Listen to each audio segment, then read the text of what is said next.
Hello and welcome to today's Catholic Focus News Bulletin. I am Susan Bulemi, and with me on the Sign Language Interpretation Desk is Ken Mwangi.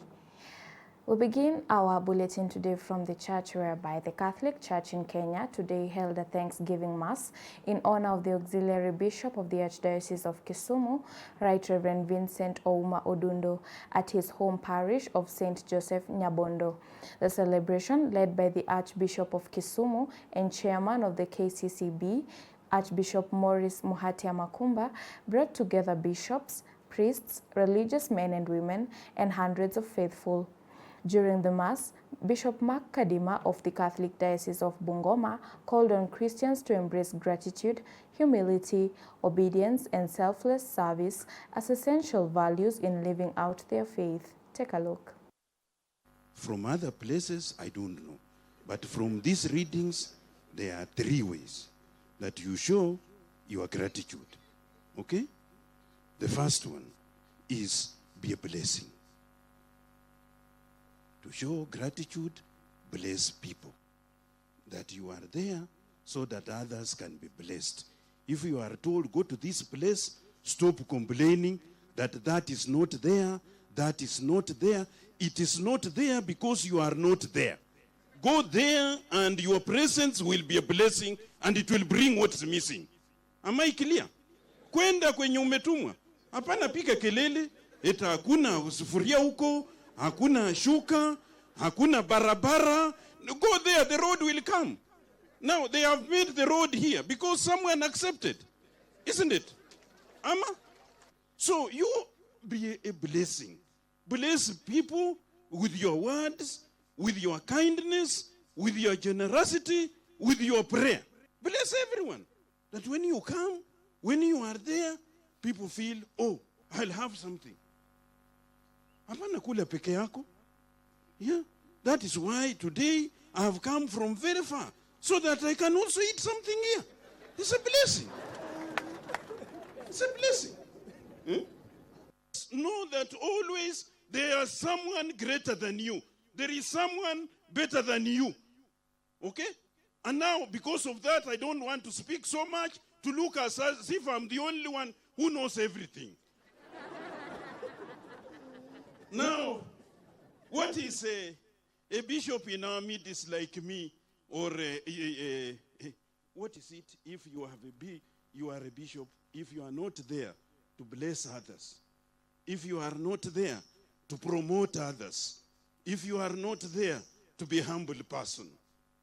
And that is what we pray for our beloved Vincent, that your episcopacy may be a blessing, may be an occasion for others to be successful the way you are, and may be an occasion for others to see your humility before God and before others.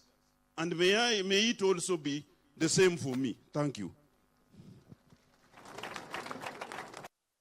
Moving on, the government has moved to reassure Kenyans and international travelers that the country remains safe despite concerns over Ebola. Tourism Principal Secretary Julius Bitok says precautionary measures are in place to prevent any possible outbreak, while urging stakeholders to counter misinformation that has affected the tourism sector. Here's Larry Gonzaga with a full report.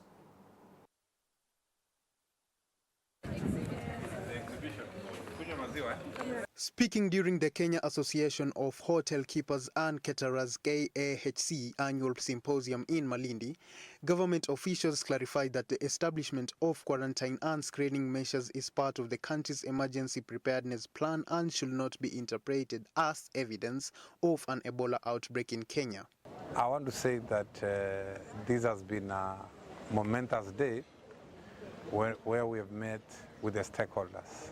This is my second day, or rather my second event as PS Tourism, and I'm excited to be in this space. And there should be no reason why we should be talking about Ebola, which is not here. So even the media people, I want to call upon you. Let us not misreport or misrepresent facts. There is no Ebola in Kenya. Tourists from all over the world can come confidently, enjoy themselves. The place is very safe. We are doing everything possible to ensure that Our beaches are okay. Our safari is okay. Everybody is safe. Let us enjoy the tourism. Let's enjoy the safari and the beach tourism in Kenya. So, Malindi Member of Parliament Amina Mnyazi defended the government's decision to establish quarantine centers, saying the move is necessary as a precaution, particularly with the continued travel between Kenya and the Democratic Republic of Congo, where Ebola outbreaks have previously been reported. She said preparedness is essential to protecting the country from any potential public health emergency. Kwa sasa hakuna mtu yoyote mwenye ambaye ako na hiyo gonjwa la Ebola mpaka dakika hii. Lakini kuna fununu ya kwamba nchi jirani kuna magonjwa kama hayo yenye ambayo yako.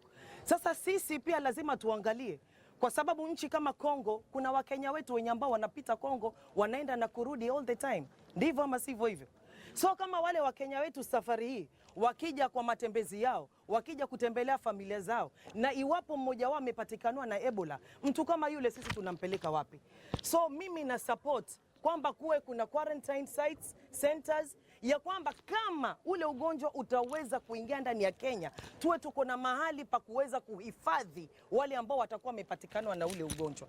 But as of now najua na niko na uhakika kama vile PS amesema na waziri pia ameweza kulikariri hili mara kadhaa, hakuna Ebola ndani ya Kenya, lakini kujitayarisha kuweka hizi centers sawa sawa, kwa sababu kama kutapita mtu ambaye atakuwa yuko nayo ni vizuri. It is always good kuwa prepared in case of any eventuality. They called for timely and accurate public communication to reassure both Kenyans and international visitors, emphasizing that preparedness should strengthen public confidence and not create unnecessary panic.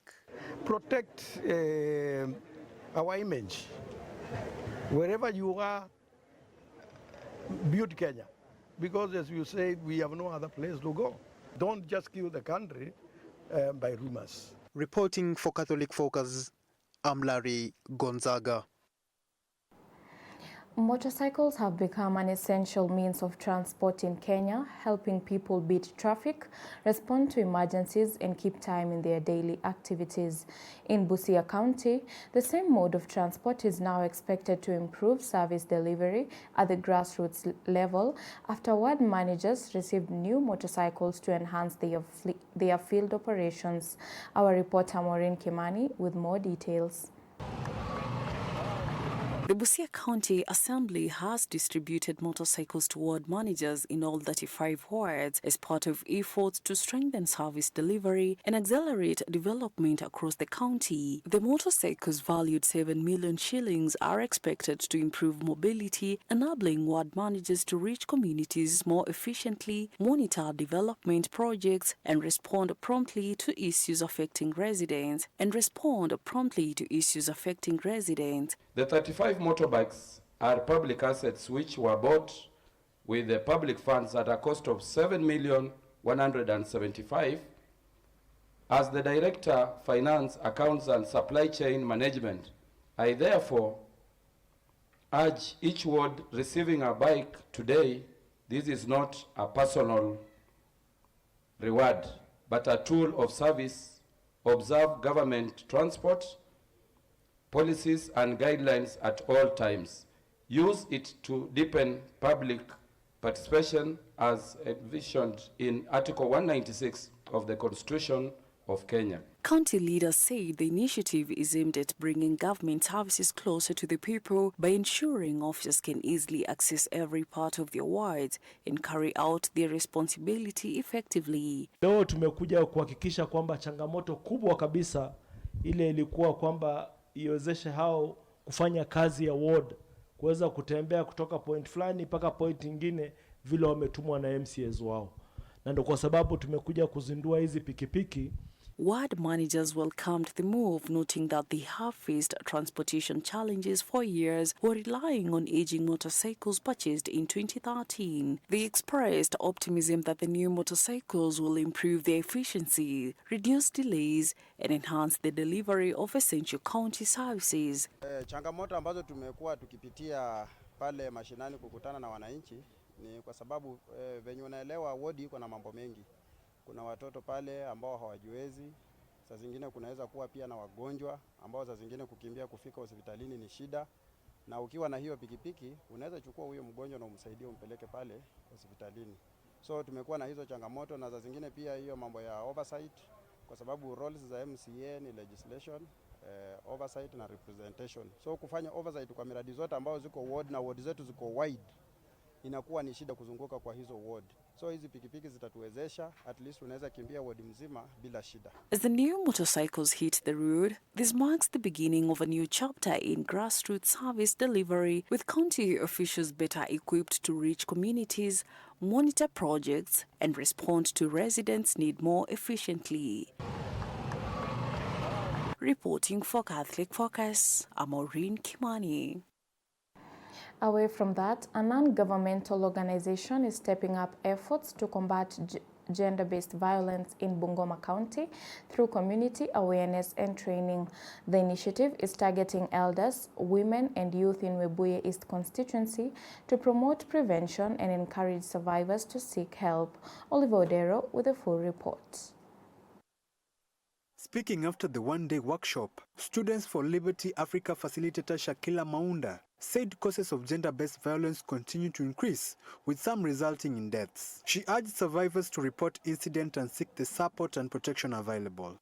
Tunajua gender-based violence haimdhulu mtu baba mama, pia inadhulumu jamii kwa ujumla na watoto. So sisi tuna advocate for peace, love and happiness and harmony. So tuna encourage in case kama kuna victim yoyote mwenye ana face gender-based violence, tuko na CHV hapa, unaweza ripoti uweze kusaidika na maybe serikali. Na pia tunasema kwamba in case someone is living in a very toxic marriage full of violence, anapigwa, anadhulumiwa, he or she can leave the marriage because tunaona tunapoteza watu sana, watu wengi wanapoteza maisha.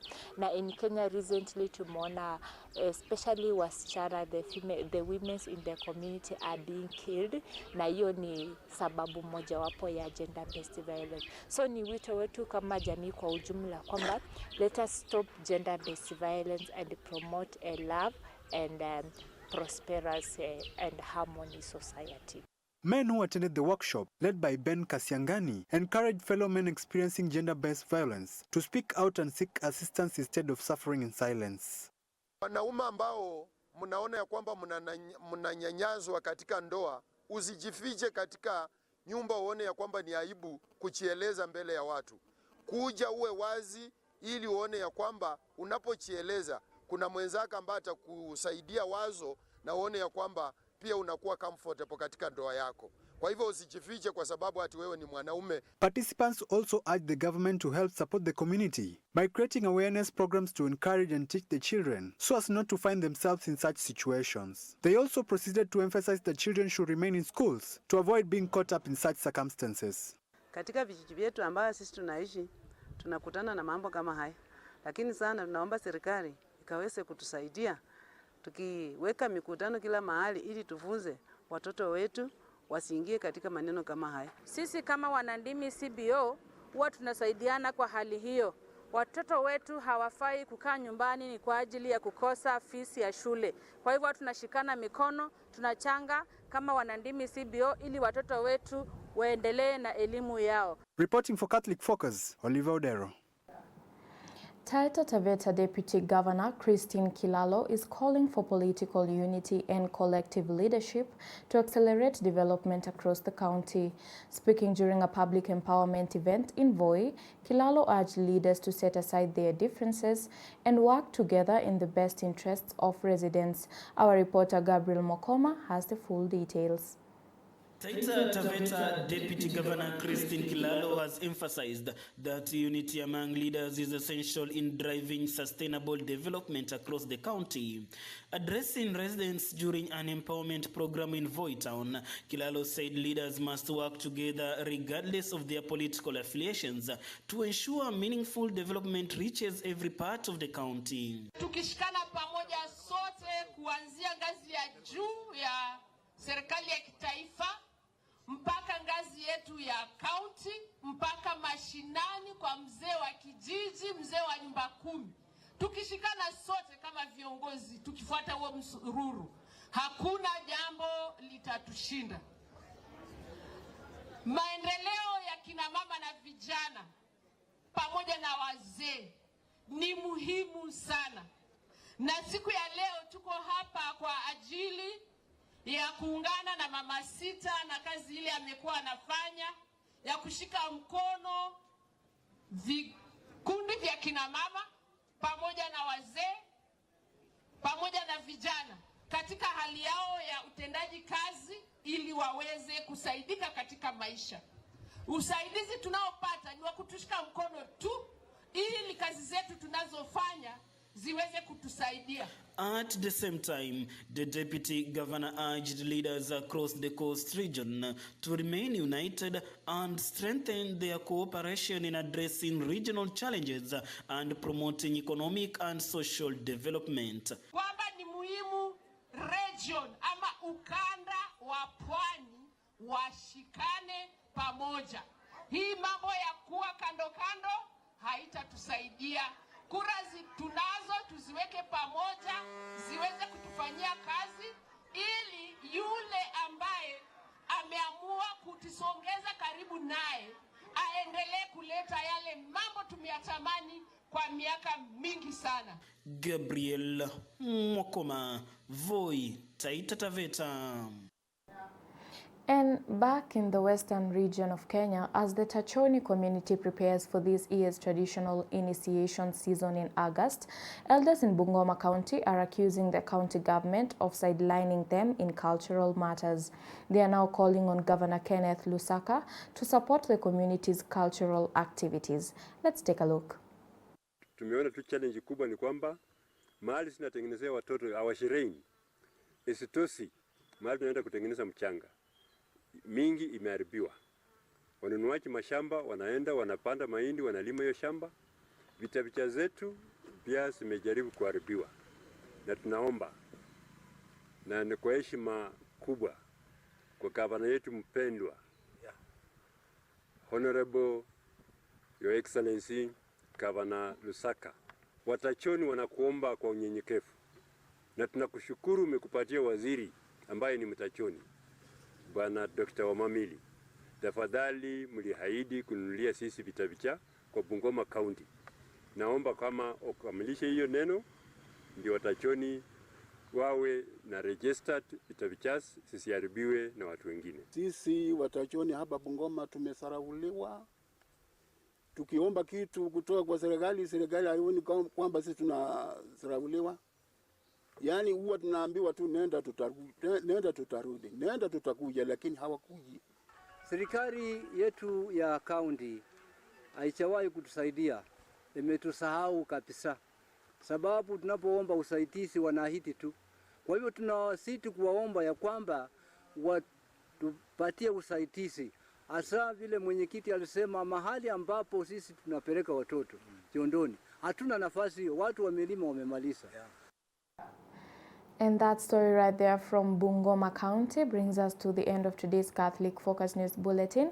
I'm Susan Bulemi. Our sign language interpreter has been Ken Mwangi. Until next time, stay safe, be blessed, and remember to always keep it Capuchin TV.